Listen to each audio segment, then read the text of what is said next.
Welcome to another edition of Vicarious Travel.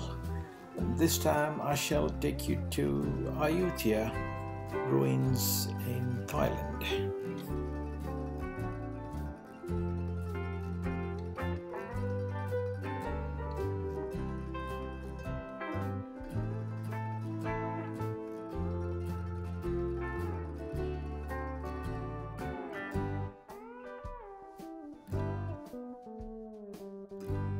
So that is Thailand, and if I zoom it a little bit further, that's Bangkok, and Ayuthia is just up in the north. It's about 1 hour drive, 80 kilometers in distance, not too far. It's a very good place for a day visit, day trip.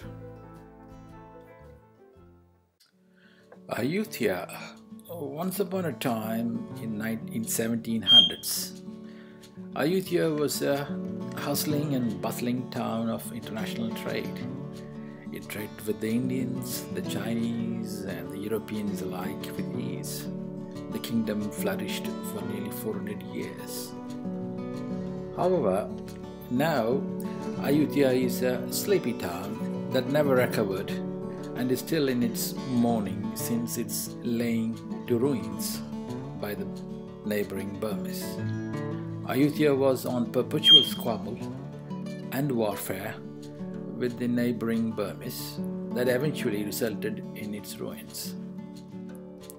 When I arrived, I found that the ubiquitous street dogs that were everywhere were lazy and sleepy. The elephants that carry the tourists were lethargic. As the ashtray shows in this picture, even the ticket office staff were laid back and easy, with nothing much to do except sell some entrance tickets to the sporadic tourists. Those wander about every now and then. Ayuthia is only 70 kilometers from Bangkok, the capital of Thailand. It is a place where you can find inner peace just by wandering about among these magnificent ruins. I walked about these temple complexes in sadness and equal amazement to see the vagaries of human aptitude for construction and wanton destruction. You can't help it really. After all, Ayuthia is a ruin and still remains a ruin. It has been named as World Heritage Center by the UNESCO recently, and so that means Ayuthia will be preserved forever for all of us to visit and enjoy.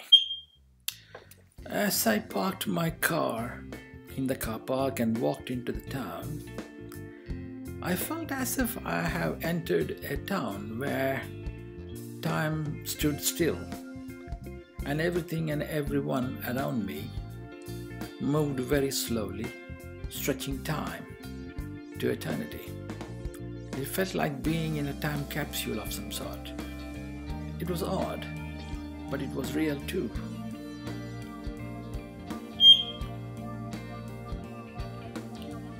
So the cars, the motorcyclists and the cyclists, they just passed me by so slowly as if they were crawling.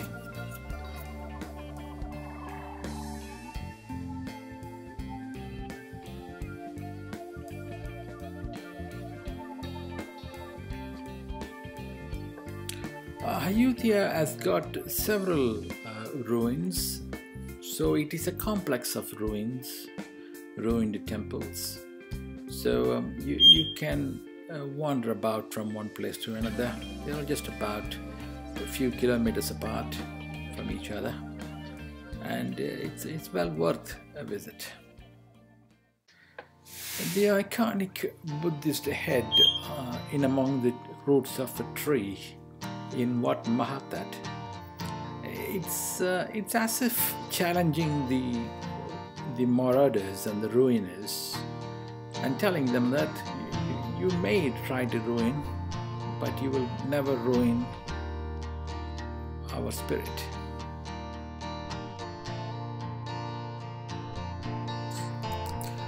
You can spend an hour or so lazing around and walking among these splendid ruins, and it's time well spent. And if you have a good weather, it will be really good to spend an hour or so in among the ruins. As you walk along, you will hear lots of birds chirping and peacocks cooing at a distance, and cheerful youngsters taking selfies, climbing all over the statues and the monuments. It is really a charming place to wander about for an hour or so.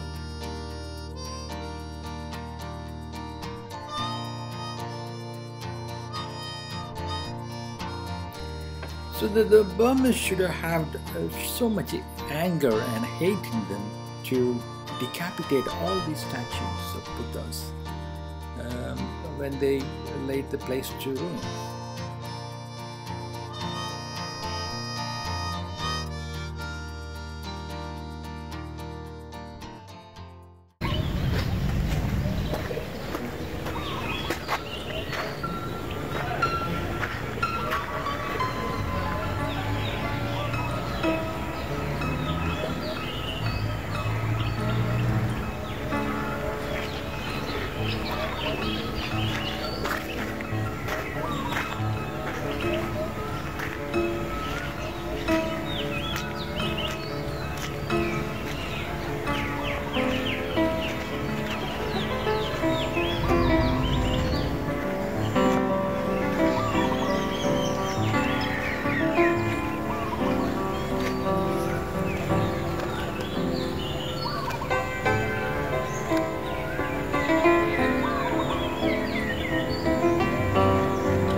There are other ruins as well nearby within a few kilometers range. They all look quite picturesque and lovely, and some are good for wedding photos and wedding selfies and things like that.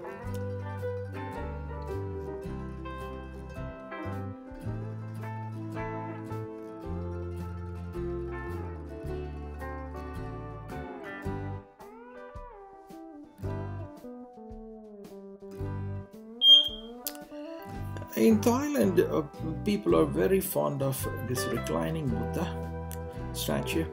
The statue has a very relaxed pose and has got a satisfied look in his face, and basically relaxing by laying down, when as if Buddha has done the world and looked after the world and nothing much to do and everything is fine, and so he is just reaping the rewards by just laying down and enjoying life.